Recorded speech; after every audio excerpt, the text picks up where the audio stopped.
点亮人生地图的第35站，江西南昌。一条视频带你极限48小时逛吃南昌。我在南昌的早饭是从大寺院美食街开始的，1块钱一个的油炸白糖糕，嘎嘎香；2块钱一袋的袋装豆浆，冰冰凉凉。甚至就连满满一大碗的拌粉也只要3块5。南昌的物价一度让我怀疑他们有自己的货币计算方式，真的是一个性价比超级高的旅游城市。我点了一份肉末拌粉和一份瓦罐汤，鸡蛋都煮化的，看着就很好吃。它家这个拌粉很软烂，辣是真的辣。说到江西的辣，我觉得还有一家你们一定要来尝试。好多人在排队啊，真的是我在南昌吃的几十家店里最辣的一家。哦哟，看着就好辣呀！再来一口绿豆汤压压惊，油浸鱼、牛蛙、捞粉、鸡脚，这个鸡脚好软烂呀，直接就脱骨了。牛蛙。越辣越停不下来，越要吃，不停的吃，不就继续辣。免费冰棍吃了吗？给我一个，谢谢。救了命！这么多完整的干辣椒，还有这么多小米辣。吃完饭从第一街区出来，沿着赣江边溜达溜达，打算到秋水广场看一个音乐喷泉，却没成想，哇，音乐喷泉暂停开放。滕王阁打了个车继续往前走，没过多久就到达了南昌之星摩天轮。南昌摩天湾，吹吹赣江的晚风也挺安逸的。这个大桥叫什么名字啊？第二天一早，我来到了珠宝街，给我拿份炒粉。现在没有炒粉的，给我拿一个米发糕，拿个红豆糕，好，谢谢。多少钱一个？来的比较早，珠宝街很多家都还没有开门，索性我就买了一些糯叽叽，去吃了一碗皮蛋瘦肉粥和汤包。吃完早饭，我边坐地铁，然后再转网约车，去了海昏侯国国家考古遗址公园。到海昏侯遗址博物馆啦！到达景区之后，转乘观光车，5分钟就可到达博物馆的大门。来之前就听说这位仅仅在位27天的皇帝富可敌国，黄金不计其数。亲眼见到的时候，还是会被狠狠的给震撼到。各式各样的黄金数不胜数，像什么金饼、马蹄金，甚至还有金砖，你敢相信？这能打多少个金镯子？除此之外，还有各种玉器、青铜器，以及这一大堆的铜钱。由此可见，汉代君王的奢华生活属实令人震惊。我回来之后才知道，原来滕王阁有直达这边的车。你们要是想来这边玩的话，坐车攻略我给你们放评论区啊。回到市区，我顺路去吃了1毛钱老奶奶的藕片。奶奶，我也要5块钱的这个，然后也要一个麦芽糖，比如再加一个麦芽糖。你自己慢慢讲。5块钱。好，谢谢。傍晚，我来到了万寿宫，找到了一家如意江西饭店，据说是本地开了11年的老店，味道很正宗，属于没有那么辣的江西菜。招牌是这个油浸鱼，精选的鲈鱼，肉质就很嫩滑，搭配萝卜干和鲜椒酱，口感非常丰富。还有这个瓦罐鲜莲煨排骨汤，用江西传统瓦罐连煨6个小时，汤底浓郁鲜香，排骨软烂，入口即化。这个肉怎么能炖得这么烂呢？粉丝不许吃，我吃。来上一勺汤汁拌米饭，几口就能炫上一大碗，敢不敢来一口？吃完晚饭，我来到了南昌地标滕王阁，背滕王阁序可以免门票，不过要白天来，晚上不行。那你猜我为什么没有白天来？如果你不会背，也实在不想买票，那我教你一个方法，从景区的南门右转，看到这个位置，也可以很好的拍到滕王阁。不过来都来了，这50块钱我帮你们花，我带你们上去看看。登上滕王阁，可以很好的看到赣江的风景。不得不说，南昌的城建真的很美，听说还被你们拍成了自家仓，美是真的美。不过谁能告诉我为什么会在滕王阁里看到这个？到此南昌之旅还没有结束，南昌本地朋友还给我推荐了一个乡野江西菜，陶渊明乡野江西菜，他们家就在万寿宫里面，属于南昌的老字号，烟火气十足。我点了份招牌油浸鱼，还没吃到嘴就已经被做鱼的过程给馋坏了。鱼的肉质鲜嫩，一点腥味都没有，上面的萝卜干也很特别，拌上米饭嘎嘎香。还有这个梅干菜烧鸡脚，软糯脱骨，直接无敌。我还点了2个颜值超高的小甜品，好有仪式感啊。最后不要再忘记来上一杯南昌本土奶茶，你敢信奶茶都是撒辣椒的？如果有机会，欢迎来一次南昌，就冲它的性价比，也会让你觉得不虚此行。南昌很好，下次还来。点亮人生地图的第48站，我来到了婺源黄岭。一条视频带你看一看冬季返乡旅游黄岭，不仅人少景美，性价比还特别高，而且拍照嘎嘎出片，简直不要太爽。到达高铁站可以选择景区大巴或者拼车前往景区，大巴价格19，拼车20到30。因为是淡季，基本上同样的价格都能享受到顶级的 VIP 服务。在服务中心买完票之后，直接在旁边的赛丘美术酒店办理入住。因为住在山上，所以咱就直接坐缆车上山。上山之后会有接驳车和专人给你送到酒店。OK， 到这一步，咱们的快乐时光就正式开始了。原本只想到酒店放个行李，却没成想这个酒店的环境和设施简直让我呆住了。直接在酒店房间就能看到一整个的赛丘美景，真的不要太爽。在酒店休息一小会就可以出门逛逛了。你们应该早都听说过黄岭的赛丘，地无3尺平，庄稼成熟之后没有地方晾晒，而为了更好的保存食物，当地村民便逐渐形成了这种晾晒的模式。赛丘又不止于秋天，一年4季都有。在我看来，冬天的赛丘是为了迎接新的一年储存腊货的过程，晒得越多，年味越浓，年夜饭的餐桌上就更丰盛，来年的日子更有盼头。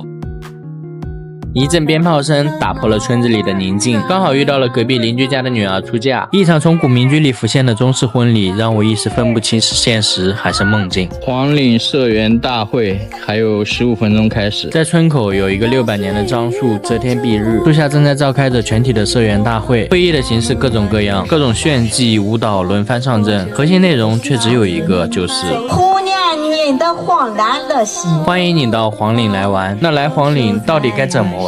在黄岭合作社取上一张闯关地图，拿着地图找到固定的粮票刷新点。有眼无珠一身光，穿红穿绿又穿黄，跟着懒人呢他就睡觉，跟着勤快的人呢找八方。提示一下呗。提示一下就是以前妇女用的多。真啊？对呀。有眼无珠，穿红穿绿穿布的是吧？谢谢。妇女用的东西，你就知道。倘若你跟我一样拥有聪明的大脑，那你便能用智慧取得的粮票来换取村民手中的食物。如果实在赚不到粮票，那我教你如何薅羊毛。大家快来尝，免费品尝的啊！不要钱的啊！这个是免费的吗？免费的，快吃。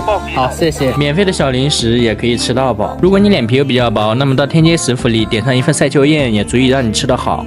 这个红辣椒香而不辣，多的不说，少的不落，简简单单吃个农家饭，落地窗大梯田，就这个氛围感，出了黄岭你可能还真就体会不到。如果把黄岭比作一本书的话，到这为止你刚读完了它的序幕。一个拥有600年历史的古村落，它还有什么值得一说的呢？在我看来，是炸工坊里每一锤下去榨干菜籽后的油香，是五桂堂里木桶土灶蒸糯米饭，火越烧越旺，是6顺堂里把炒米变成米团精心熬制的糖，一房一卫之中既传承了民俗，也留下了乡愁。如果到这还不够的话，那我就要搬出这个了。没错，爱国墙。但凡来过黄岭的，你们手机相册里一定会有一张这样的。或者这样的，要是到了晚上，村子里又换上了一副模样，拥有2000年历史的非遗壁画滚灯车，汪师傅的非遗纸灯五仙鹤，还有非遗板龙灯巡游。与其说是一场表演，倒不如说是村民的集体狂嗨。当龙灯缓缓走进村庄，我仿佛看到了歌词里的红尘客栈。没想到红尘客栈的尽头却真是这个卖炸鸡的外国老头。经历了一天的狂欢之后，一定要登上山上酒店的顶楼，点一个让你面红心跳的全套项目，热水澡、泡温泉，最后再来汗蒸一下。我真的想象不到在冬天里面还有什么项目能比这个更逍遥自在。回到酒店之后，看看星星，喝喝茶，享受独属于自己的慢时光，最后再美美的睡上一觉。我并不知道这是不是古人口中羡慕的隐居生活，不过要能带家人来这古村里过个年，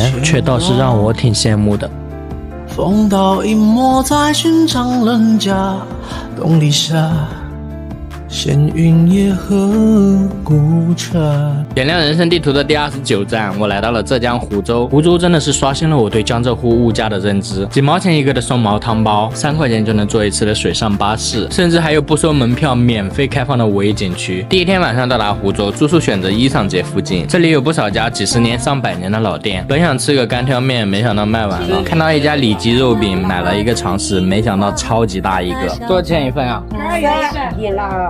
正常饭量一个饼就能吃得饱饱的。隔壁不远处还有一家盘古烤猪蹄，猪蹄吃过不少种，但是像他们家这种味道的，很值得你们尝试一下。它不是那种湿哒哒的糯猪蹄，外表烤得酥脆，里面却依然 QQ 弹弹的。不过提醒大家一定不要点太辣。第二天一早，我来到了阿毛汤包馆，来尝试一下松毛汤包。湖州的汤包可不是灌汤包，也不是小笼包，它就是放在汤里面吃的一种包子，鲜肉鲜皮，手工现包，个头不大，味道却是一绝。据说是因为蒸笼底下垫有松针，所以得名松毛汤包。在其他地方我还真没见过，也算是本地的一个特色吧。马路对面龙溪小区门口还有不少的小吃店，都是2块钱一个是吧？对，每个口味给我来一个。必吃榜排名第1的小节油饺，每个口味要了一个，然后我就来到了老梁干挑面。干挑面看着和我们平时吃的干拌面、干扣面都很像，特色在于你可以点各种你喜欢吃的浇头，随机组合在一起。泡肠、人参无肠、小肠包大肠。除了各种浇头，其实面条也值得说道，浓油赤酱，色泽诱人。如果觉得咸的话，也可以接一碗免费的汤，配上刚买的油饺，吃起来何尝又不是一种幸福呢？到这还没完，我还去了趟华芬小区，买了一个灵湖胖嫂汁米饭。我这是一个小份的，分量也超级大。紧接着就打了辆车去了趟南浔古镇，这是一个免费开放的5A 景区，3块钱就能坐一次水上游船。坐在游船上看风景，有廊桥，有拱桥，没有过度的商业化，看到的是白墙灰瓦的水上人家。下午我来到了了陈山沟孤岛咖啡。一进门就感觉这里特别漂亮，布局很用心，如果拍照的话应该会很出片。来上一杯咖啡特别的惬意。对面有一个森林水世界，如果你们来得早，可以先到这边玩玩水。而且我发现这里是夏日遛娃的好去处，我真的怀疑这些小孩在这边玩一下午都不会愿意回家的。夏天在这里面玩水真的好快乐。还有这个摇橹船，我试了一下，我做不了，你们瘦子应该可以。往上走没几步，还有一个裸眼7D影院，不用戴眼镜也有很强的视觉冲击力，立体的效果很棒。因为陈山沟又叫花果山景区，所以有很多的稀有元素。它这个椅子一直在晃，而且周围还一直有风，就很真实。隔壁就是九龙溪溯溪，山间溪水哗哗往下流，清凉感不用多说。你看这水雾升起，像不像人间仙境？要是再带个西瓜饮品，太适合夏天纳凉避暑了。大口呼吸着森林中的氧气，感觉整个人心情都舒畅了。在这玩到大概4点左右，天气凉快了，就可以准备上山了。上山的途径有很多，先坐景交车爬坡，然后再坐魔毯上山。这个魔毯建议买个畅玩票，可以无限次坐着上山，当然躺着也可以。难怪说叫花果山啊，这里面这么多桃子。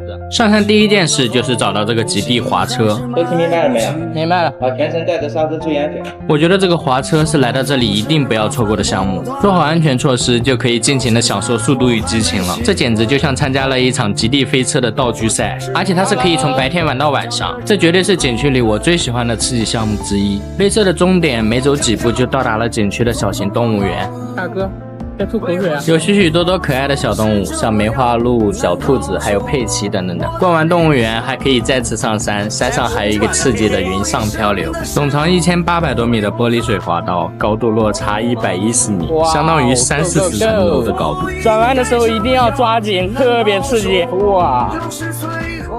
哇，松鼠啊！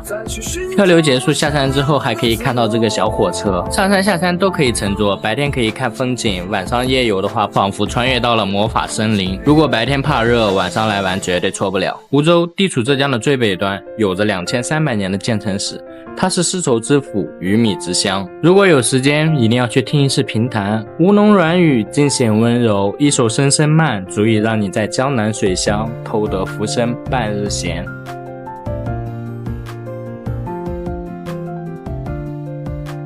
点亮人生地图的第51站，我来到了浙江兰溪。一个人用周末48小时极限逛吃兰溪，能有多快乐？在兰溪的2天，不仅吃到了本地特色牛肉面和油布早茶，竟然还偶遇到了一场江南古村婚礼。傍晚到达兰溪，先去买了一只太爷鸡，这就是太爷鸡是吧？对，要辣椒吗？啊，要一点。然后就拎着刚买的太爷鸡，找到了一家兰溪牛肉面。这个是牛肉是吧？1锅1份的浇头现炒。我刚开始还以为锅里面正在炒的就是浇头，没想到炒了这么多的配料，竟然只是一个汤底。面条煮熟盛出来之后，竟然还会再炒一份。这个底下放的是猪油是吧？对啊。哦，猪油可香了。对啊，看到口水都流出来了。口水都要流出来了。再来点葱花。好啦，美味加油，出锅了。哦。怎么样？是不是看着就很有食欲？炒汤底的时候竟然还放了番茄，酸酸辣辣的口感，吃起来就很丰富。腰花好嫩啊！来个鸡腿，巨香。配上刚刚买的太爷鸡，这一顿兰溪晚饭吃的是真满足。你们家面条太好吃了，好吃吗？一大碗吃完了，谢谢。下次再来吃啊。好嘞，100块钱酒店盲盒即将开启。可以啊。第2天一早，我来到了油布古镇，想要感受一下这1000年的早茶文化。街道两旁充满了此起彼伏的叫卖声，各种本地特色小吃真的可以用琳琅满目来形容。把肉灌到鸡蛋里面，再盛到锅底，就叫肉橙子。鸡蛋果、肉橙子、大饼卷油条，每一样都非常有特色，并且十分诱人。不过我感觉这些呢，好像只代表了油布的一部分。如果你愿意花点时间往街道里面走一走，仿佛才真正的走进了这1000年古镇。这里面几乎没有什么商业化，一杯茶只要1块钱，1块钱一杯是吧？你每天早上都过来吃啊？我可以定的，天冷我又不来，天冷就不来。加油一碗啊！年纪太大了，多大年纪了？92了。啊，好，谢谢啊。92。哦，92了，高寿。你们哪里？我安徽过来玩的。安徽啊？安徽我知道。你叫安徽，靠南京那边也是安徽。对，南京那边。靠沈阳江这里去也是安徽。对，所谓的江南第一早茶。茶其实可以追溯到唐宋时期，那时候的邮部商贾云集，凌晨交完货物之后，人们会聚在一起喝早茶、吃早点，因商而聚、因聚而食的传统也就一直延续到了今天。中午的时候，我来到了大名鼎鼎的诸葛八卦村，这里是诸葛亮后人的聚集地之一。村子由诸葛亮第27代孙诸葛大师于元代所建，保存完好的古建筑有200多座，典型的青砖灰瓦马头墙的建筑风格，也被称为了江南传统的古村落。现在这个村子呢，它有1000多户人家，4000多人口，有3000多是姓诸葛的，其中辈分最大的到了47代，最小的到了55代。那么上面建筑物的雕刻，它就隐含着9世同堂的寓意在里面了。走进村子啊，你会感觉到很多地方都莫名的熟悉，因为有不少影视剧组都来村子里面取过景。下午我在村子里面闲逛的时候啊，还碰上了一场典型的江南古村婚礼，索性呢也就跟着村子里面的迎亲队凑了一把热闹。不过凑热闹的可不止我一个，村里面的老人小孩都想出来沾沾这喜气。看到2颗喜糖，不得不说，村里面的婚礼见多了，猛然一看见这古村里面的婚礼啊，感觉到既亲切又像是在做梦一样。节日一到，新郎新娘在堂了，1杯铁骑，2杯高堂，夫妻对杯，终日洞房。